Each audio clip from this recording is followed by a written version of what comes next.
ভাইরা আমার, আল্লাহর কসম করে বলি, একটা সময় আসবে মন খুলে নামাজ পড়তে চাইবেন। বিশ্বাস করেন ভাই, লিখে রাখেন ডায়েরিতে।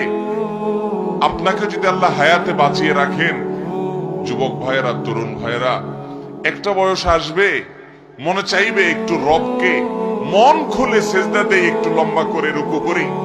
পারবেন না, অসুস্থ হয়ে যাবেন, রোগবালায় ধরে ফেলবে। বাবারে, সে সময় আসবে না? বৃদ্ধ মুরব্বীদেরকে, চাচাদেরকে জিজ্ঞাসা করেন, চাইলেও অজু ধরে রাখতে পারে না, নামাজ পড়তে পারে না, চাইলেও পারে না। একটা সময় আসবে চাইবেন, পারবেন না। নামাজটাকে সুন্দর করেন, সময় মতো পড়েন, অনেক রাকাত নামাজ পড়বেন, নফল নামাজ পড়বেন। এটার চেয়ে উত্তম হলো ফরজটা পড়লেন, মূল সুন্নত গুলাই পড়লেন, কিন্তু ধীরস্থিরতার সাথে পড়লেন। 10 রাকাত তাড়াহুড়ো করে পড়ার চাইতে 2 রাকাত আস্তে আস্তে পড়া অনেক বেশি